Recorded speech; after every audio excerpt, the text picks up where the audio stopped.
tried my best to try and open One Nation up to join with the other parties, get the other smaller parties involved. I try with national conferences. I try with public rallies.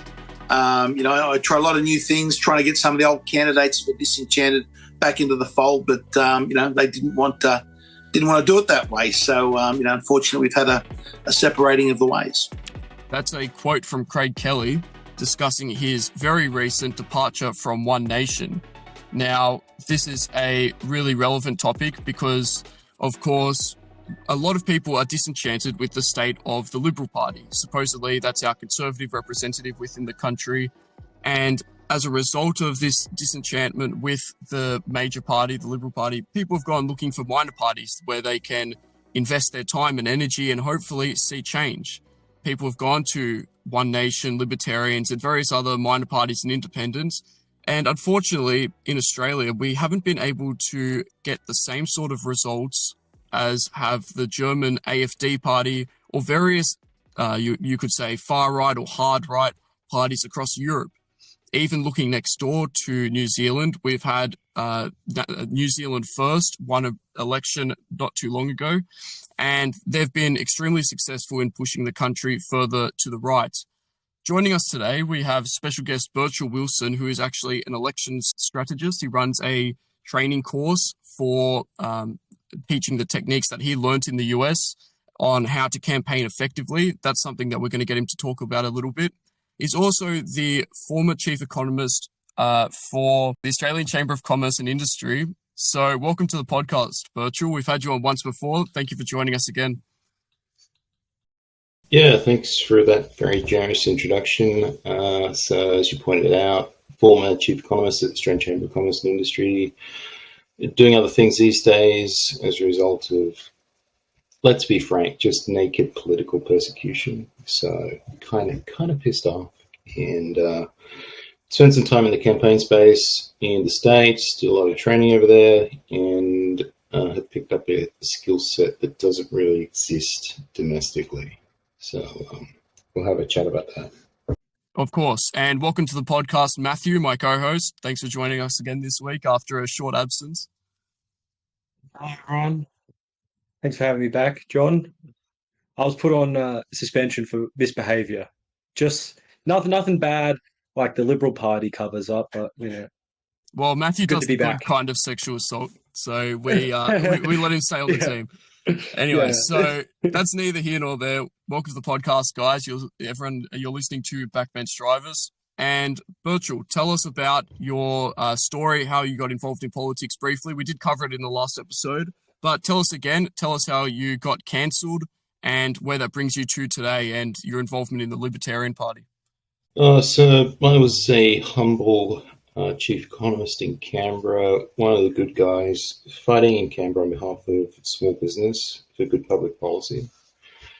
And went down to an energy conference in Sydney and realised that this renewable energy target that had been put in place was just a huge gravy train of subsidies for energy companies for the renewable sector, particularly wind.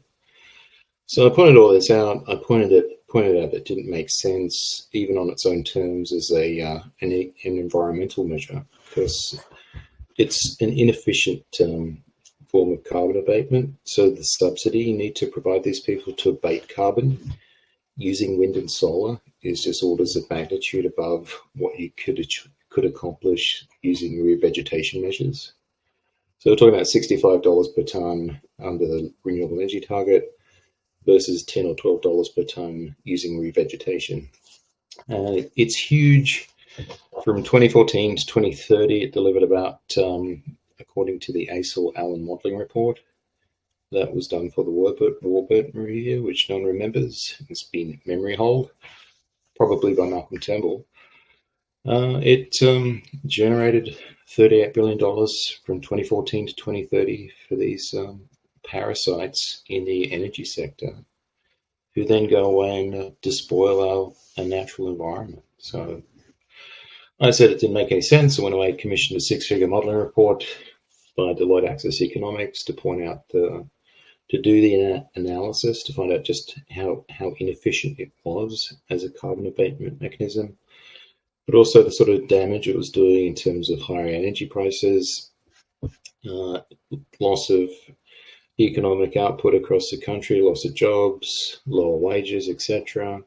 And the industry hated me for it. So what they did, they paid their media manager at the Clean Energy Council, Mark Bretherton, decided he would dox me, and he got away with it. It's just incredible. This is how this industry conducts itself. This is how weak Australia's business groups are, that they saw what was done to me and said, oh, that's fine. I'm going to throw this guy under the bus. I don't care, because these are just weak old men, and you have nothing to fear. This is the opportunity. You're dealing with a failed and failing political establishment, and they don't care very much, and you can walk through these people almost through the sheer exercise of will. And I think that's what we're going to get into today. Excellent. And can you tell us a little bit about your time in the Libertarian Party? Well, the great thing about the Libertarians is they're a party of principle. So do they care that I've been doxed and cancelled? Probably not, because they're a party that fundamentally believes in the principle of free speech and freedom of association. And we're also at a point now where 10 years ago, me being doxed and made front page news for 48 hours, that was an anomaly. I was kind of one of the first people subjected to this, but now it's just happening on a week in, week out basis to pretty much, it can happen to pretty much anyone over any sort of trivial perceived transgression against contemporary morality, and they'll just go after you for a tweet, a comment, some video someone's taken of you, a text message you've sent someone. So the entire country lives in fear now. And a lot of this was because when it happened to me, it was given the green light. The business community, the leaders at the Chamber of Commerce and Industry, the CEO, the president, the board, they didn't stand up and say no. They didn't stand up and say, no, this is wrong. They green-lighted this activity. So the fact it's happening to everyone else, it has its genesis with what happened to me in it to some extent at least, and with the response of a harebrained ex-politician called Kate Carnell who killed a 12-year-old girl in Canberra and seemed to survive that okay because she's Teflon and can do whatever she wants according to Australia's alleged conservative political movement. And some weak old buffer on the board who wasn't even being paid for his position as president, just thought it was a good thing to do because it gave him some sort of profile as a business leader. And the guy's just completely dialed out of politics, completely dialed out of policy in any sort of material sense, in any sort of real sense. Just, isn't using the position to burnish his ego. And the guy, in functional terms, wasn't much more than a prop. Peter Hood of Coogee Chemicals. I mean, I have absolute contempt for both these individuals. Peter Hood and KKL, they are real, genuinely terrible people, and they're representative of the boomercon political establishment that has just absolutely no fucking idea about politics, or the left, or the media, or what they're up against. Right. Well, just to give some context to the audience for how I found your content and just why you might have been cancelled, I actually first discovered you from your tweet about racial crime data that you'd actually compiled and turned into a graph, which demonstrated that a lot of groups, non-white, non-Australian groups, were actually committing crime at a vastly disproportionate rate to their percentage of the population. Now, that's actually extremely controversial, even today, even as censorship has lifted a little bit on Twitter and some other social media platforms like Rumble.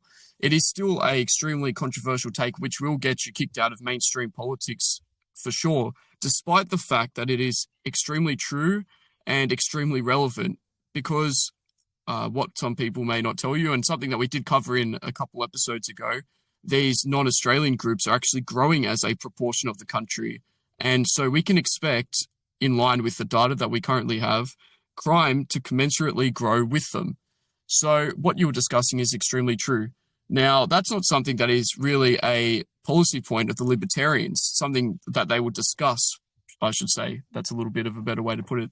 Usually, Libertarians reserve themselves to talking about economic theory or theories of power, government.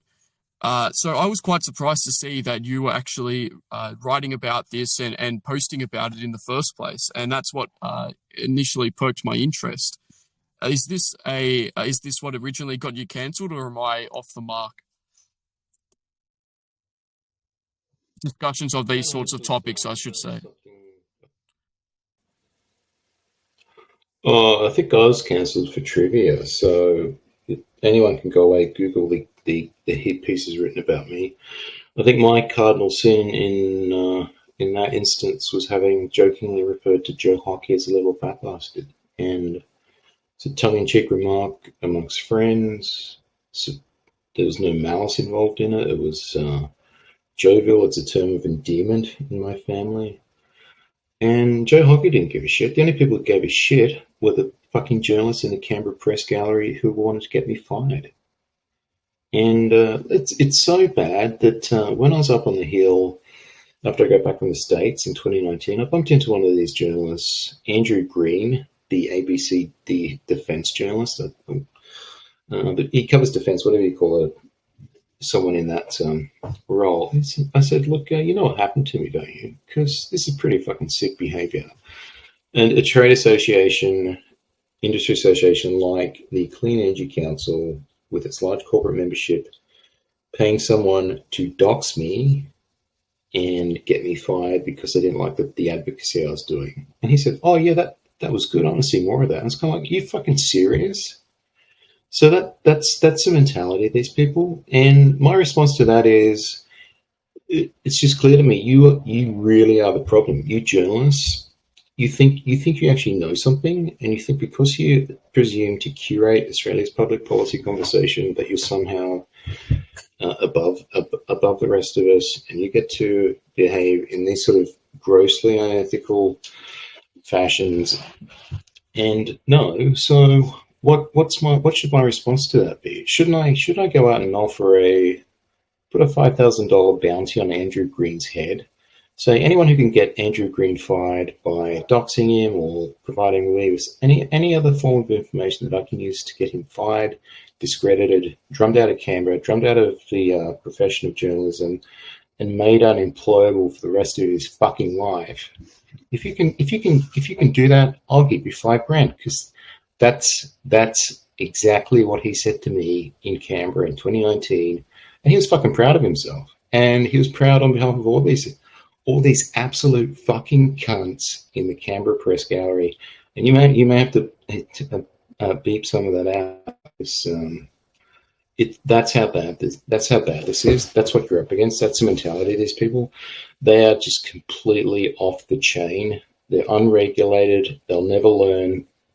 And until you start going after journalists, it's just going to continue to happen. You're going to continue to be doxxed, lose jobs, have hit pieces written about you, become unemployable. Because it's not just the journalists, it's the people who respond to it as well. It's the middle-aged, single cat lady in human resources who sees your resume and then sees a hit piece and decides, oh, I'm just going to throw that in bin, because that's, according to one of these people, that's not the look we're going for here. So it's really bad, and I don't think I'm overstating this when I say we are in the middle of a cold civil war. These people want you unemployed. These people want you unemployable. They want to get you fired. They want to destroy your reputation. They want to go after your business. And Sam Hyde was right. They think it's funny. This is sport to them. And until you start throwing that back at them or defending yourself legally, it's just going to continue to happen. So I was having this conversation this evening about it's even happening to doctors now. If you express any sort of skepticism about transgender surgery, gender reassignment surgery rather, then you'll potentially be suspended and not being able to practice medicine. So that is actually happening now. And I think this individual has been suspended for 5 years. The Australian Human Rights Law Alliance I think they're locked in behind him, providing him some level of legal support. But he's been suspended from practicing as a doctor for 5 years, effectively destroying his career simply because he expressed opinions. So we're in the middle of a cold civil war, and no one's fighting back. It's just lay down misery at the moment. And look, when I say no one, there are rare exceptions. And one of those rare exceptions is the Libertarian Party. And one of those that we managed to get elected, John Rennick, has been absolutely fantastic in the upper house. And look, sort of not on the topic of immigration because he's a state MP, but it depends which libertarians you're talking to. Some of them are open borders. Some of them are more skeptical about that. And I tend to be within that camp because, and this is a longer argument, you can only have a free society when you have people who want to live in a free society. And a lot of people coming to Australia from third world countries don't have any lived experience or historical memory of, or ability to sustain democratic, freedom-aligned political norms. That's a huge issue. So essentially what an immigrant does when they immigrate to Australia is they free ride for institutions of government. And those institutions of government, we've spent millennia getting those in place, and they're fundamental to a standard of living. So these immigrants, they come in, they free ride off our high quality institutions of government, and that would be bad enough, but it's worse. They actively undermine them. They bring in political pathologies that are directed towards destroying our way of life, in the case of radical Islam, or in the case of the certain other groups, just pathological criminal behavior, or immigrants aren't a monolith. A lot of them have different ranges of different types of different behavior, some of which is actually can be positive, but a lot of it, especially from third world immigrants, tends to be very negative for Australia's high trust society and the institutions of government that support our living standards. And just following up on there's an economic literature there. Just following up on an earlier point about this so-called cancel culture out there, you see the rise of a lot of right-wing parties in Australia, One Nation, United Australia Party, and the Libertarians who fight against it, who proclaim to promote free speech. Why is the Libertarian Party, in your opinion, better than their contemporaries in One Nation and United Australia? Because I've had the lived experience. I was looking to run for Bathurst, and I approached One Nation, got absolutely nowhere, because maybe they're just toxic and dysfunctional. They probably looked at my resume and thought, I don't want to be associated with that controversial individual. And this is sort of people in One Nation making those sort of assessments. So Shooters, Fishers and Farmers also took that view. Had a conversation with one of their senior executive, and then just nothing happened. Obviously, a persona non grata when it comes to the Liberal Party, National Party. But the Libertarians, I think they know what happened to me. They know why it happened, and they must have looked at the transgression and thought it's just ridiculous. How would anyone get fired for that? And the other thing about the Libertarians is half of these guys have been through exactly the same thing as well. So you're getting to a point now where all the best people are getting cancelled, and they don't go to One Nation, they don't go to the Shooters, Fishers and Farmers, they don't go to the United Australia.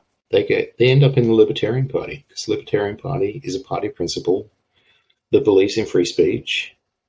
And you just have to look at Javier Milei in Argentina to see if you really want to. And look, he's a bit different because he had access to an individual who owned a major news network. But he can you can walk through the left. They're a paper tiger.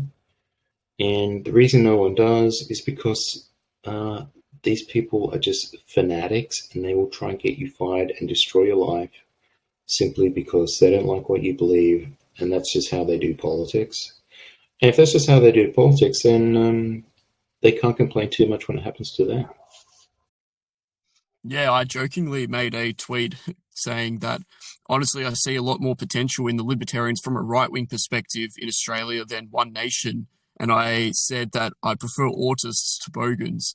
Now, that was a little bit of an exaggeration because obviously Libertarians have that stereotype of being very much ideologically fixated to their own detriment oftentimes. However, in Australia, the Libertarians are actually quite, I'd say, practical. I look at John Rennick. He's been fairly, he's been good on a lot of issues, and he's actually been willing to work with other segments of the right. He hasn't, fiddled around and really squandered the little that the Libertarians do currently have. He seems to have increased their target audience, which I can only commend from a political point of view. He's been pretty good on immigration the few times that he's spoken about it, which is only reasonable. Anyone that is looking out for the well-being of Australians has to arrive at an anti-immigration perspective, from an economic, social, from any perspective. So I think that there is a lot of potential in the Libertarians in Australia.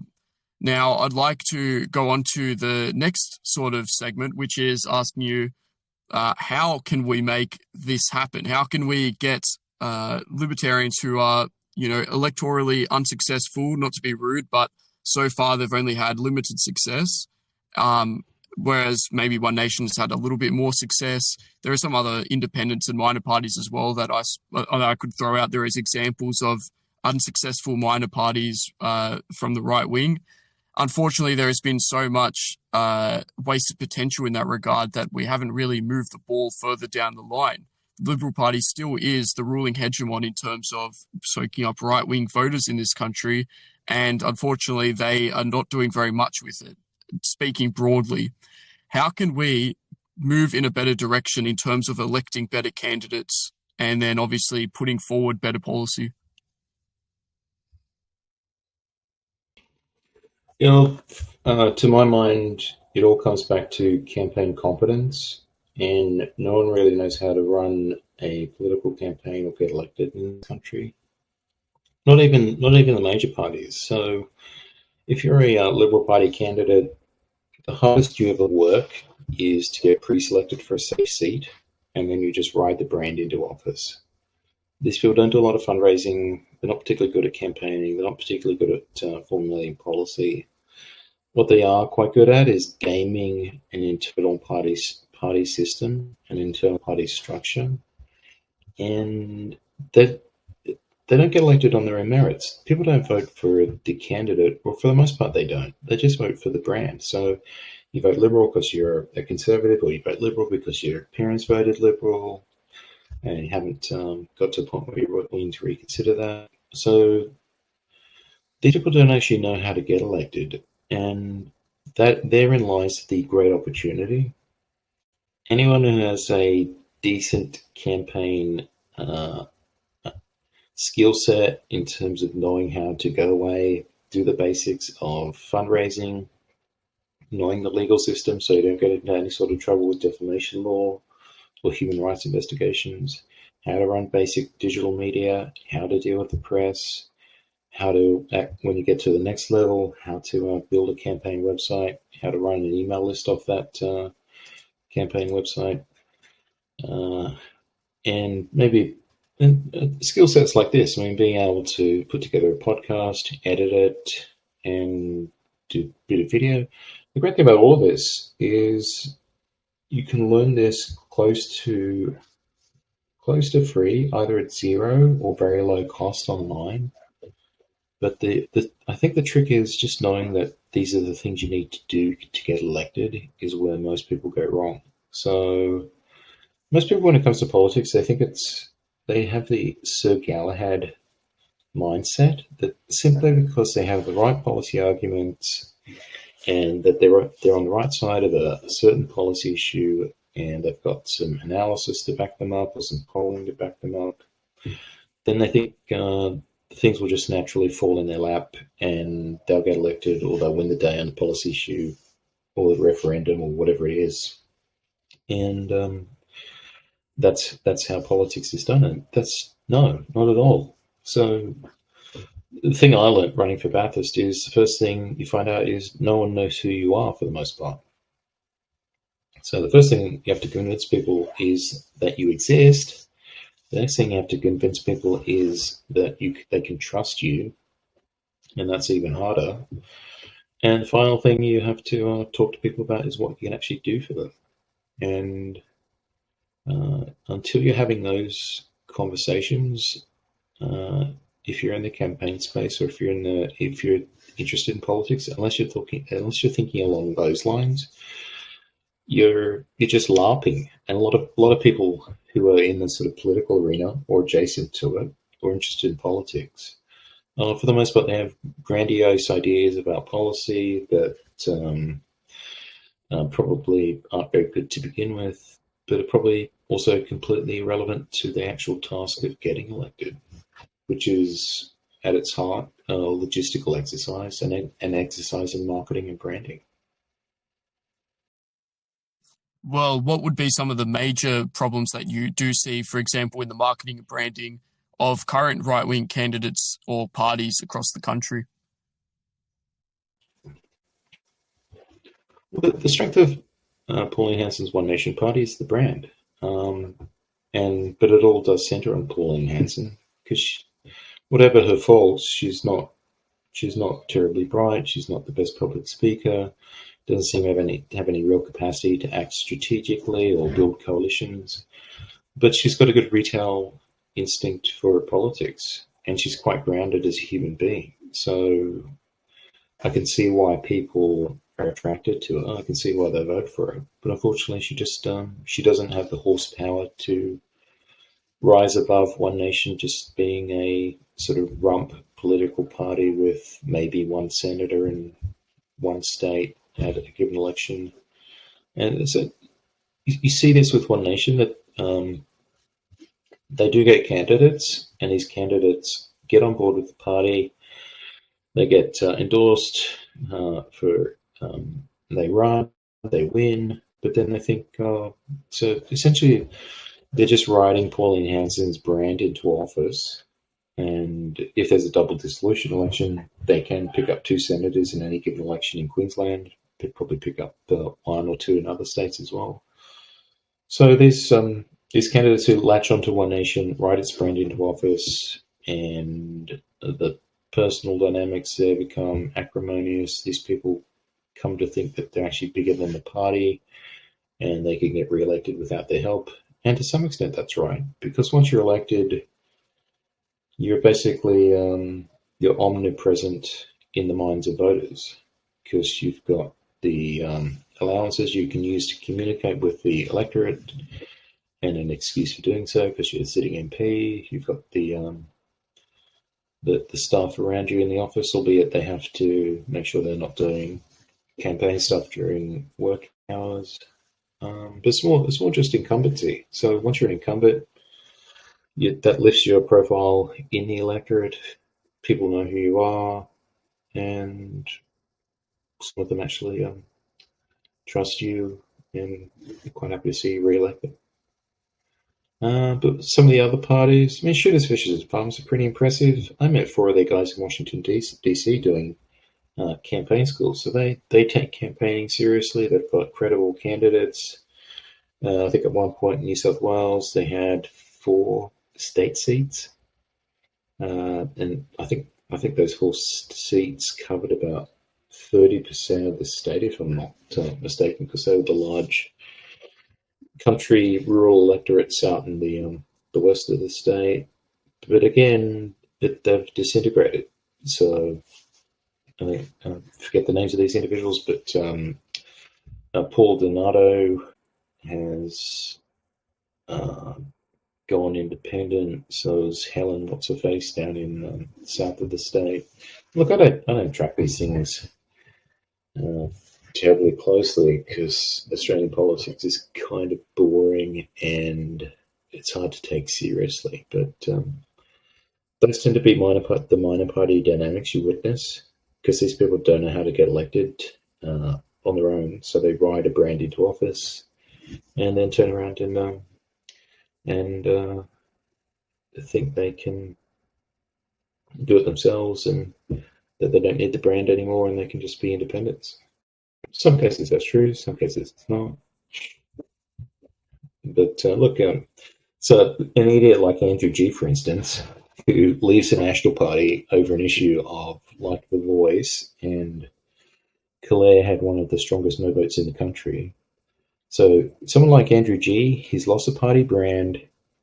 He doesn't have the National Party machine behind him anymore. He's broken faith with about 70% of the electorate on the Voice issue.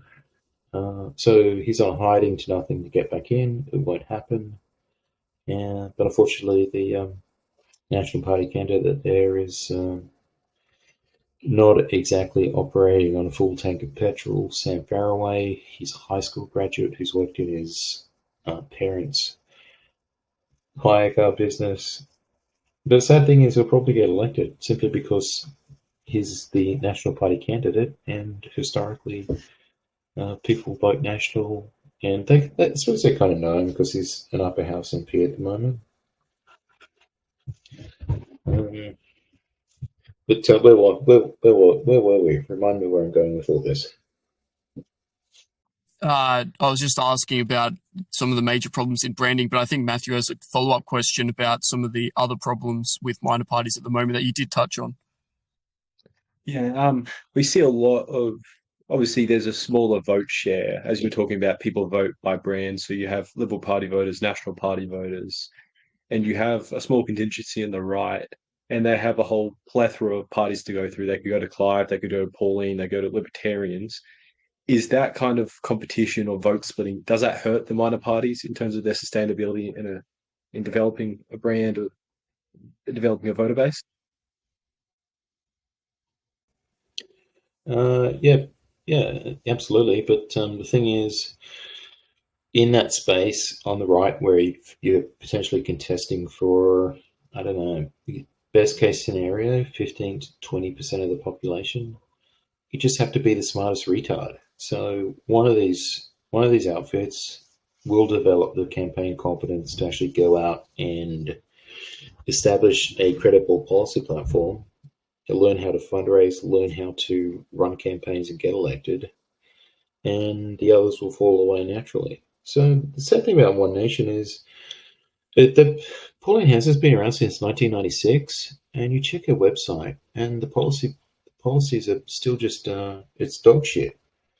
So how can you be around public life and politics for more than a generation and still have not been able to formulate any sort of sensible policy position? So it's kind of vaguely, maybe bits of it aren't crazy, but for the most part, it's not good enough, and so people shouldn't trust her, and that's why a large portion of the population don't, and she'll never rise above her base because of that. The Libertarian Party, on the other hand, they do take policy very seriously, perhaps too seriously. They tend to be highly doctrinaire sort of personality type that is attracted to the Libertarian Party. Yeah, you're right. They're autistic. They're spurgy. They do defy societal norms, and that's why they're the sort of party that's willing to have the argument. But whether they can go beyond that to broaden the appeal of the party, to say, look, we acknowledge that these are our principles, but we also have to broaden the tent in terms of not being overly ideological in our adherence to them, and pragmatic about forming coalitions with other groups and societies in Australia or at the state level that need our protection and should support us, like, for instance, faith communities, or even more centrist business interests that are actually publicly minded.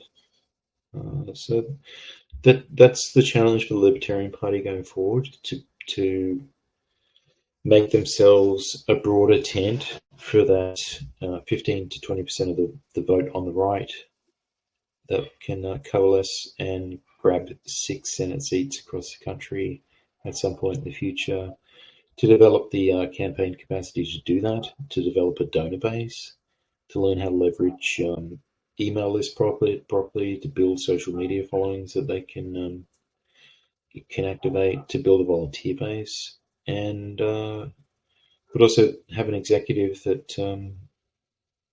has been through more than one election cycle. So I think the thing you'll find with a lot of these minor parties is most of the campaign staff, they've never worked a campaign before, and a lot of these people actually have never put themselves up for public office before, so they have no idea what they're doing. They're making it up as they go along, and that's a big reason why they tend to underperform massively. That campaign skill set, it's really tightly held domestically. I think the major parties like that, because and especially the people in those positions, they want to keep it that way, because that's how they have their that's how they hang on to their jobs, by having no one else who knows what they do. And the last thing they want is someone coming along and pointing out that, oh, you could do this differently, or this is a good idea, that's a good idea, you could improve here. Because chances are that is very much the case, that they're not operating at best practice, and they're about 10 years behind where people are in the States. And they'll never allow that to happen. They're just too insecure in those roles. Because the thing about these people is if they lost those jobs, they'd be unemployed. So someone like Andrew Hirst was gifted the job of Liberal Party Federal Director because he's mates with Peter Credlin. I don't know. Has Andrew Hirst ever put himself up for office? No. What was his background running campaigns before that? I don't know. Where did he train? Where did he? What are his credentials as a campaign expert or a policy expert? Or because I think running for office last year was actually quite a useful exercise, because it gives you insights that you would never have unless you've done it. And yeah, it taught me, and good lesson to learn. It taught me exactly why I lost and what I was doing wrong. And the fact is, you do need more profile in the electorate, which either means more time or more resources. But look, I had fairly limited ambitions with that particular race. The key one was to help John Rennick get elected to the upper house. We accomplished that. The other one was to get the website up. The website's actually quite a sophisticated piece of campaign machinery. To have that functioning, I can potentially use that again if I want to run again. Well, before you get too far off topic, I want to hear what you have to say, but could you please tell us maybe what those major flaws were that you discovered? And do you think it would be possible for someone like yourself, who is more conservative, is more right-wing, and is part of a minor party, to win in an ordinary electorate up against the majors? Flaws referencing what exactly? Well, you said you discovered some of the difficulties in running a campaign. What were the major ones that you found?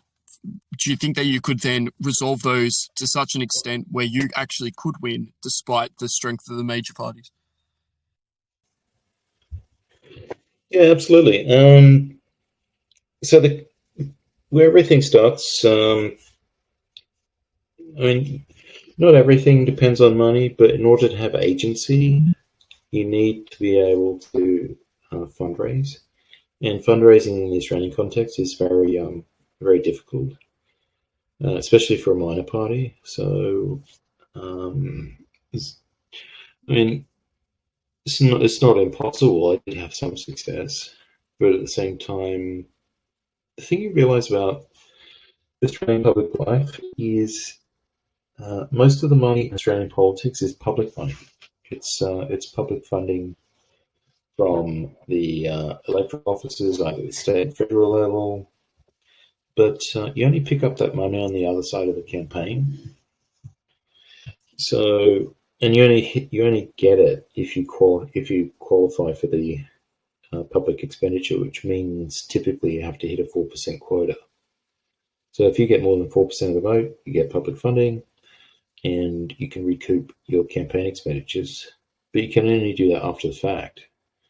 So the trick is to be able to spend the money up front, have enough confidence that you'll hit the 4%, and then recoup it from the electoral office once you've successfully run. You don't even have to win. You just have to make sure you get above the 4%. Or if you're running with a minor party, it turns out in New South Wales, if that party has an MP, you don't even have to worry about hitting 4%. You can just get public funding for every vote you earn.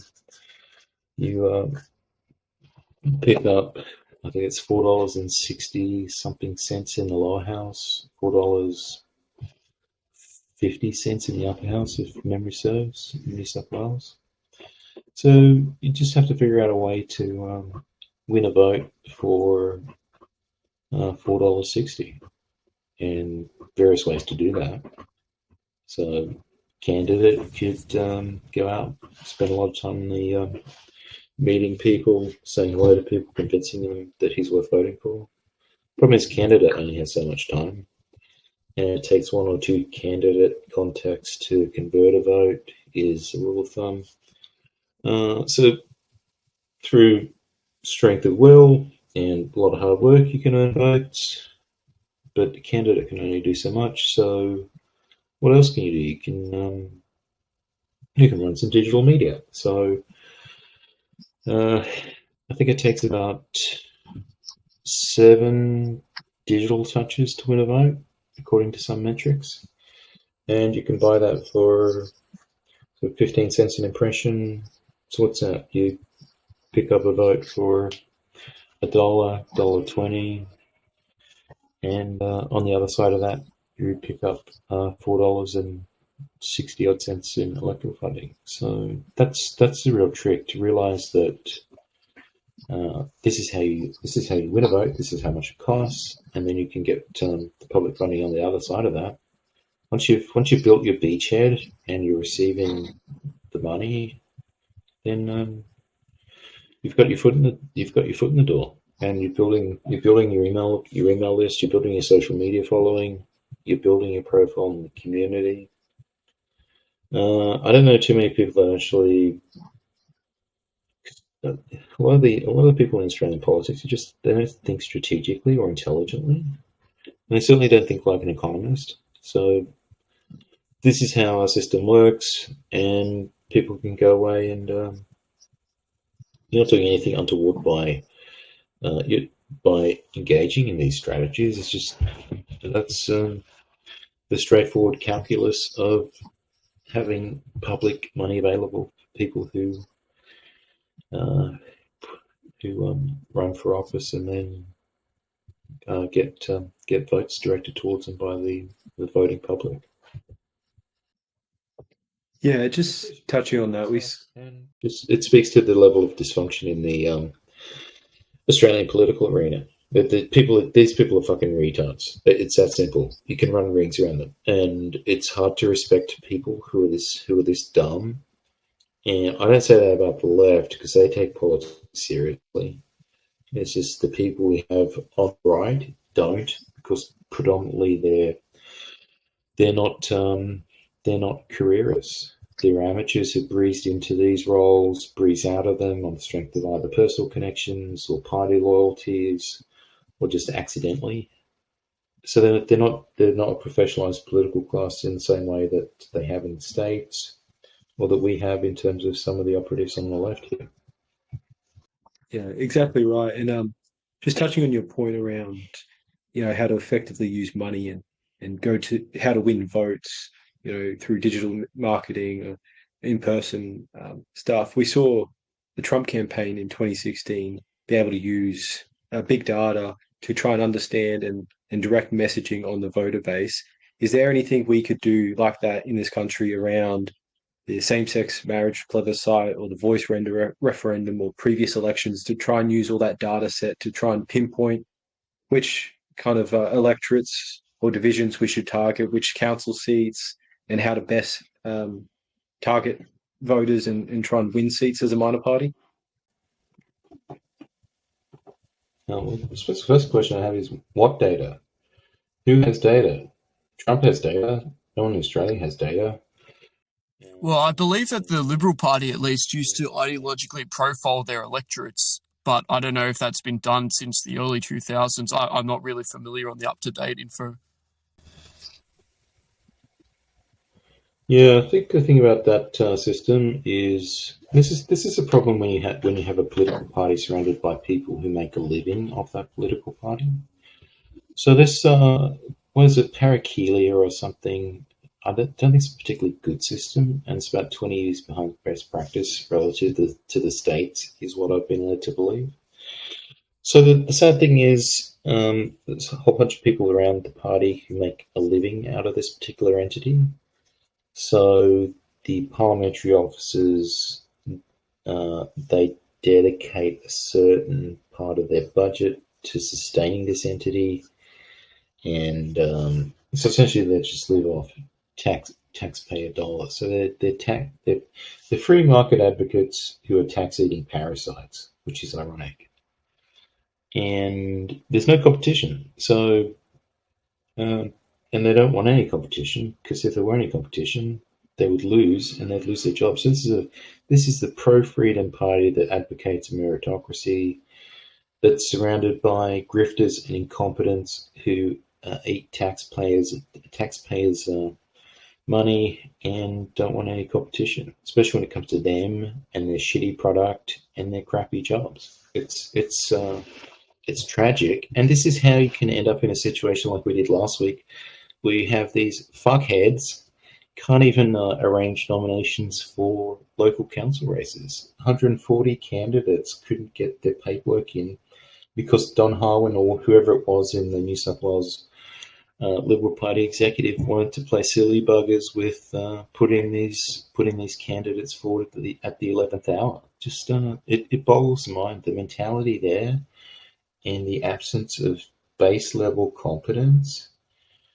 You're dealing with terrible people, really terrible people, not just incompetent, but morally compromised. I mean, that Rory Amon stuff thing last week is not only sick because this guy has been charged with raping a child, but everyone in the Liberal Party, before he was nominated, before he was elected, they knew. When I say everyone, I can't say, look, everyone, but people in the New South Wales executive, they knew about this guy. Other MPs knew about this guy. People in the party knew. Yeah, and they allowed him there was a to be endorsed, nominated, and elected. It is these people are sick, and no one raised any objections as far as I'm aware. Yeah, we had a former member of the state executive go on Ben Fordham's show, I think it was Monday morning, saying that he was approached in 2022 by the police around an investigation into him around child sex abuse. So, I mean, it wouldn't have just been one person asked. It would have been a lot of people in the party, and everyone kept this a secret. It just boggles your mind. What other skeletons are in the closet? Just People never really followed up on that gay orgy stuff, did they? I mean, that's kind of an open secret. And then she ran dead. Matthew, didn't you attend one of those? Like, you were telling me you stumbled in by accident or something? No, that's because you gave me the address. I'm like, you stuck John around, wants me to go here. John, I was waiting for you, John. You said to go there. I didn't. Yeah, look, I was waiting for you. I didn't. Yeah, sorry, you did. Sorry, you said I'm derailing. You said I'll get fired. Anyway, Virtual continue. I'm sorry, I'm derailing. No, that sounds like a more fun conversation. But you're right. This whistleblower, who's sitting on, I think, a couple of terabytes of video and photos, and he'd always go out on Twitter and tantalise his followers with his next latest photo dump, but he never did because he just got paid off by the Liberal Party. And Friendly Geordies did actually leak that because the matter was raised publicly, so it had to be investigated, and it was. So, and the sad thing about this, well, not so sad, I just mean the pathetic, disgraceful thing about this was the person who did the investigation ended up being a Liberal Party candidate, I think up in Newcastle somewhere. I think Redlands or... So thinking, how do they get away with this? So they conduct an investigation, they find that the allegations can't be substantiated, but the person conducting the investigation just happens to crop up 6 months later and be an endorsed Liberal Party candidate for a federal seat in Newcastle. So that looks suspect, and I'm kind of glad we have a National Anti-Corruption Commission, because that's the sort of thing that maybe should be referred to it, to have someone look at it, because to me it just looks completely untoward, and it's very easy not to find something, especially if you're conducting an investigation and you don't have any real authority. So I don't look too hard, and then you can't find any evidence, and no one provides you the evidence because what's his face, who's got all the film and video of the orgies, is being paid off by the same Liberal Party. I don't know. It's just it's sick. The system is corrupt, and these people are morally compromised. They're incompetent. They're very easy to replace. They're very easy to challenge politically. The only thing they have on their side is the establishment media, and the thing about that is elections are all about trust, and people don't trust the media anymore, and nor should they. The media are filth. The media will quite happily laugh about you getting doxxed and made unemployable. They just think that's the way the game is played. And if that's the case, then maybe I really should go away and put that $5,000 bounty on what's his name, Anthony Green's head. Not the election analyst guy. He's actually pretty cool, but the defense guy in Canberra. What a terrible human being. Yeah, I'll just jump in, Matthew, to shift topics a slight bit to the other debacle in the Liberal Party recently. Senator Rennick, who was, I'd say, one of the better senators for the Liberal Party, he certainly was one of the more popular, even nationwide, not just in his home state of Queensland, has departed the party, and he's formed his own minor party, although I think it's going to be a lot more narrowly focused on him winning the Senate seat. Again, after he was depromoted by the Liberals. What do you make of his chances, and do you think that this is going to be a net benefit to the right, or do you think that this is going to once again split the vote and prevent any further progress for us? Yeah, good question. But just let me circle back. I think it was Andrew Green I was talking about, not Anthony Green. It's 5 years since I spoke to the guy, so just Googled his name. Just want to apologize and make that clarification. Anthony Green's a good guy. Andrew Green, I could, quite happily see him swinging from a lamppost. I'm doxing the wrong guy right now. On the topic. So Andrew Green, he's the defense correspondent, and he's covered federal parliament since 2004. So this guy's been around for 20 years, and he thinks it's fine to dox people.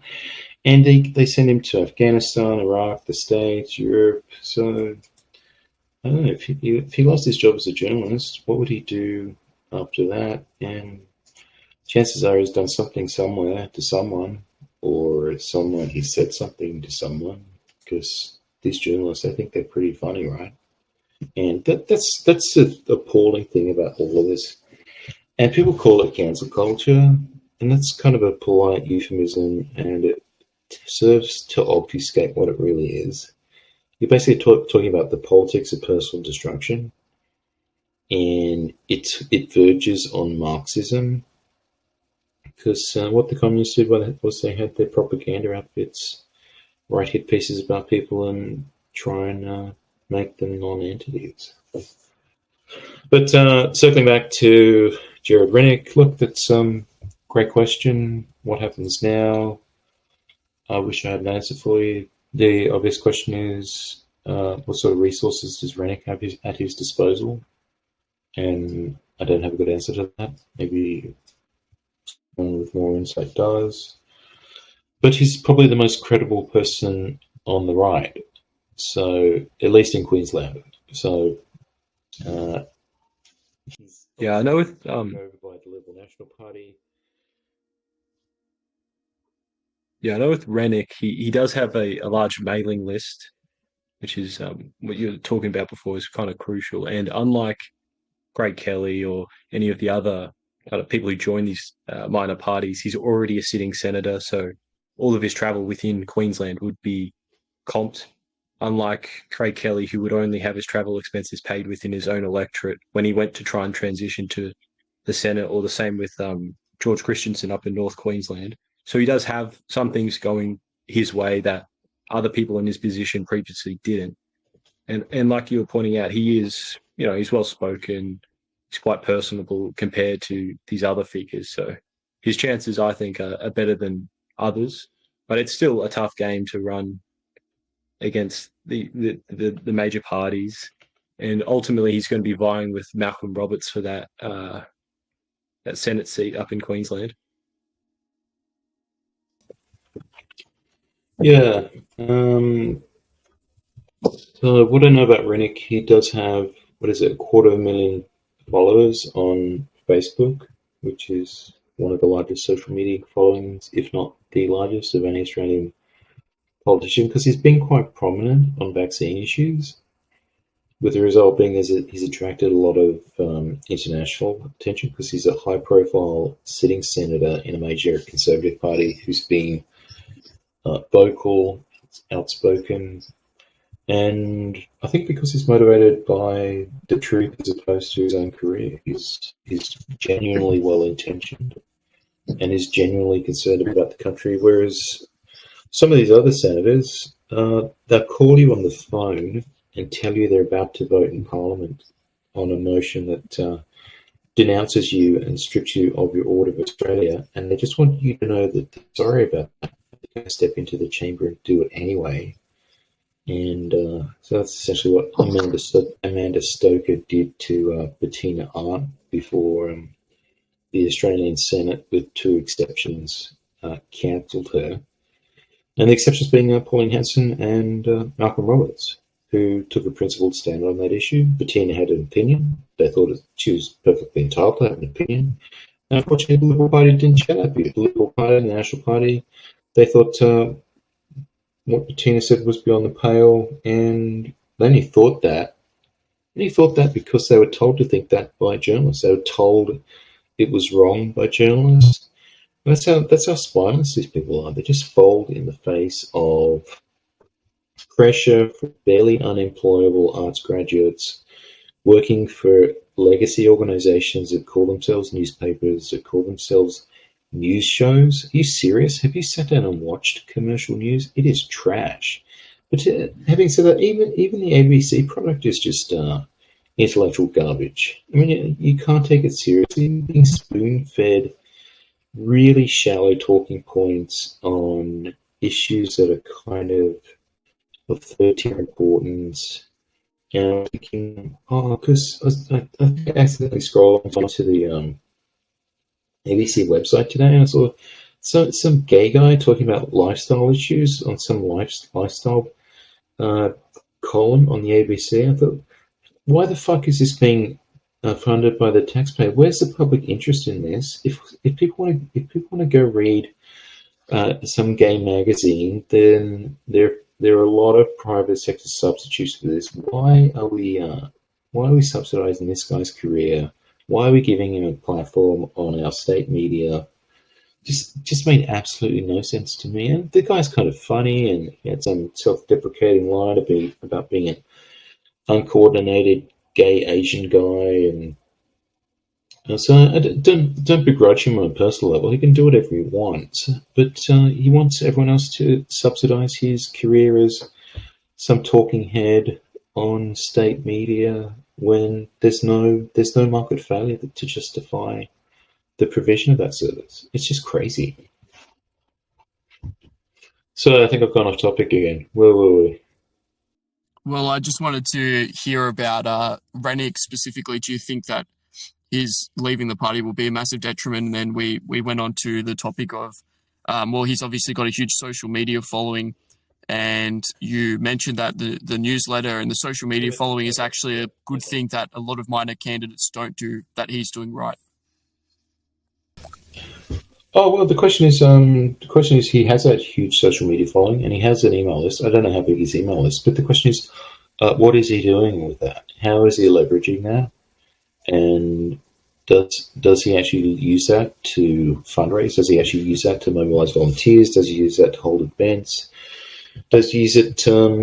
Is it light touch? Is it just that you get an email every week and that's it? You kind of check in on how things are going, or are there actual events on the other end of those contacts? Do these people get drawn into branch meetings, engaged with, turned into volunteers, turned into potential donors, turned into campaign activists?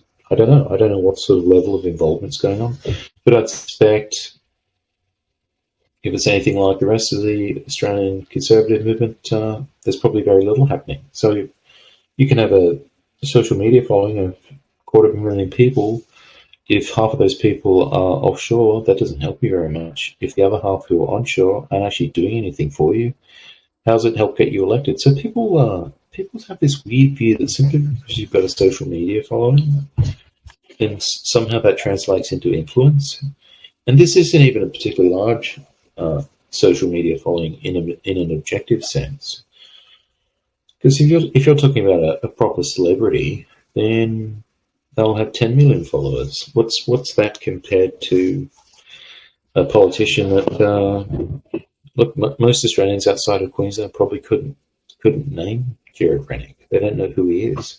And I had that conversation just the other day with someone interstate, and who's deeply involved in politics, and they didn't even recognise the guy's name. It's weird. Yeah, he certainly doesn't get the sort of headlines that Hanson does. He's got that middle class sort of appeal, which sort of necessarily includes trying to stay away from some of the most controversial rhetoric, which does get attention. Yeah, but that's just my 2 cents. Guess what? He's got no choice, because immigration is going to be one of the core issues at the upcoming election. The extent to which Matt Barry's recent speech at the Australian Institute for Progress, which is a conservative think tank in Brisbane, has just exploded. It's, I think, had, last time I checked in, 76,000 views on Twitter. Apparently, the audience was mesmerised when it was given in Fortitude Valley last Friday week. So if you can link anything in the description for the show, definitely link that. But Rennick, now he's outside of the party.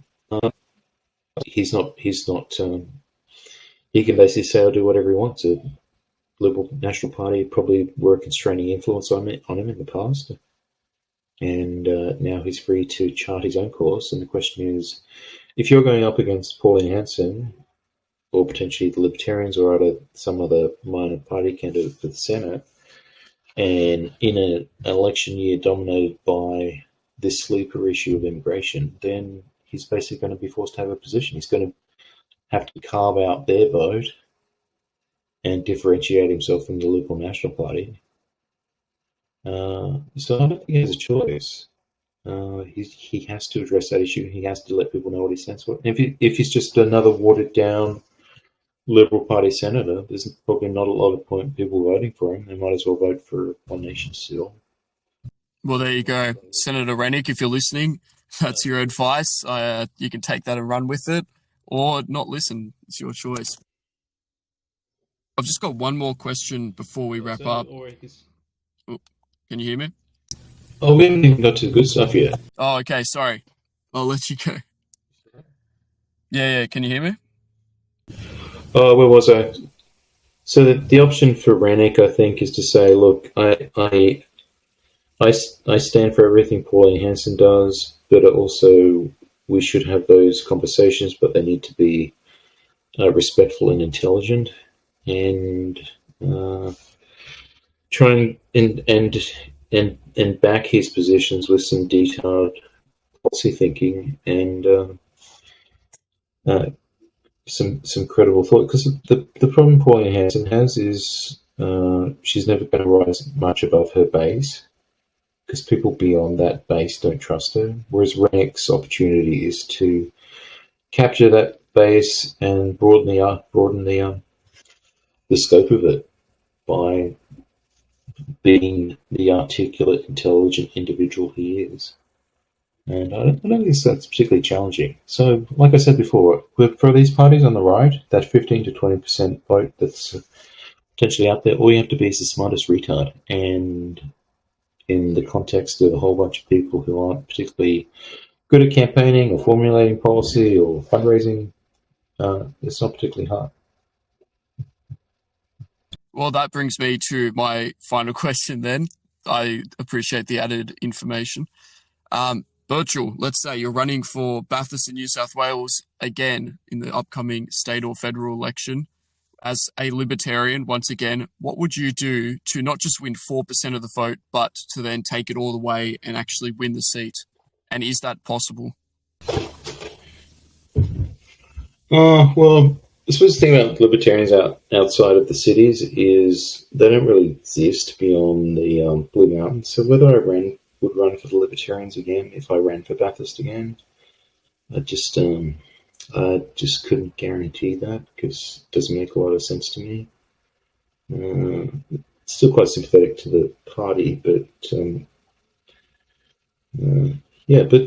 short answer is you need that 12 to 18 months runway ahead of the election to get out there and get in front of community groups and meet people and to show them who you are, convince them they can trust you, tell them what you're going to do for them, and use that time also to fundraise.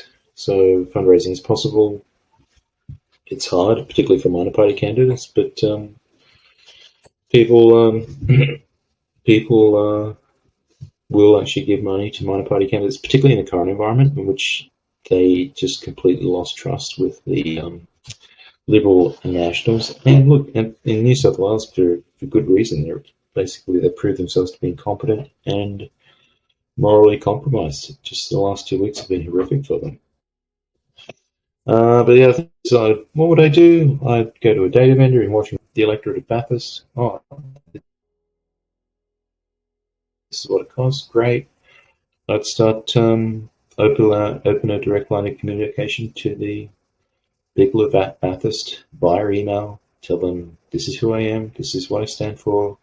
I'll be at the park on Sunday. You can catch up and stop by, have a coffee, have a sausage, and yeah. So I think the last minute quixotic campaigns where you just turn up at an hour to midnight and you're barely managing to staff booze, and you think that simply because you have the right policy arguments and people are pissed off enough that they'll vote for you. No, that's not how it works at all. You have to do the hard work, and you have to have the 6 to 12 months runway minimum to do that engagement with the community, and to scale the campaign through fundraising, scale the campaign by building a volunteer base. So it's definitely possible. It's just it's time consuming, and I quite happily quarterback a campaign, but I don't think I'd want to do it myself again, because not even entirely sure I wanted to do it the first time, to be honest. But it was a good result getting Rennick elected, and I learnt a lot in the process, and a lot of this has been invaluable for me in terms of deepening my campaign insight. And I'm up in Brisbane on Friday, the 4th of October. We're running a one-day comprehensive campaign boot camp from 4 to 5:30 in the evening, and flying 2 guys over from the States to do a lot of the instruction. We've got a lawyer coming up to cover off the legal side of things, defamation law, electoral law, and a Victorian campaign expert who's coming up to cover off the domestic side of Australian politics and translate the American insights to the domestic environment. And look, it's a bit pricey, but I do have funding for student tickets. So if you know any talented young people who want to learn how to get elected or run grassroots organizations or run not-for-profit organizations, have them reach out, because I've got spots for 5 more people at the heavily discounted rate of $150 for the entire day, including food. So there's that. So it's a really rare skill set and a really powerful one. I ran a similar boot camp earlier this year. We've got 6 people on track to local council in New South Wales. 2 staffers who are sitting in P went through the program. Got half a dozen guys working for not-for-profits and religious grassroots organizations. People got a lot of value out of it. The Americans enjoyed delivering it. Almost broke me psychologically trying to put this thing together and run it, because the logistics of doing this are hard. And the other thing that makes it hard is, not people waiting until the last minute to sign up, and then deciding, I'm not gonna go, or So if I knew exactly how many people I would have at a particular point in time, that would just make my life so much easier. But also just you realize when you put something like this on that most people aren't serious about politics. This is too much hard work, and do these people actually understand what they're looking at? Do they understand just how important this is and just how impactful this can be if they're serious about getting involved in politics, which they're probably not? Then, so if you're kind of umming and ahhing about politics, and then you have to make an effort and get trained and learn how to impact public policy or a political campaign, you find out pretty quick who's full of shit. And bottom line is, the vast majority of people in and around politics, they're really full of shit. They're LARPing. A lot of these people, they'll have strong opinions. They'll talk a big game about politics and what they'd do if they were in charge, and what all these minor party people should do when it actually comes to, will they do the hard work of educating themselves? And will they go, once they've done that, will they go to the next level of actually going away and volunteering or implementing some of these strategies and tactics? It's a vanishingly small proportion of the population that are actually fighters. I think I realize you're either a fighter or you're not. And if you're not, you're just not. And if you're not, then you're basically tax cattle. People can do whatever they want to you. You are defenseless politically. And some people are fine with that. They manage it by keeping their head down, focusing on work, and they might sort of share the occasional edgy meme in private amongst friends. But for the most part, they're irrelevant. And then there are other people who are fighters and do have that instinct, and they basically go away and change the world, because there's so few of them, especially on the right. And that's the opportunity I'm presenting in Brisbane. If you're interested, reach out and I'll have a chat. It's invitation only, so just have to vet people to make sure I'm not wasting my time, and that they're not a Guardian journalist that's coming along to try and dox us.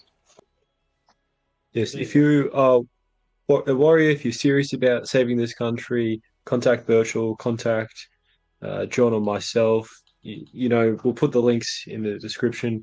Thank you, Burchell, for coming on, sharing your insight as always. It's a pleasure to have you. And everyone listening at home, make sure you check out Burchell, give him a follow, give us a follow. You can follow us on Spotify, Apple Podcasts, or the Substack. Just type in nationalobserver.co. Subscribe to the YouTube, share it around, all that good stuff, and have a good rest of your week. Thanks, everyone. Yeah, look, just before you go, I did jump off Twitter. I kind of regret having to leave it, but wasn't my decision. But I am still on Facebook. I do still write occasionally, so definitely follow me on Facebook and keep an eye out for the occasional piece in the Spectator, The Guardian, or on my Substack. Looking forward to it. Thanks, guys. Have a great rest of your week.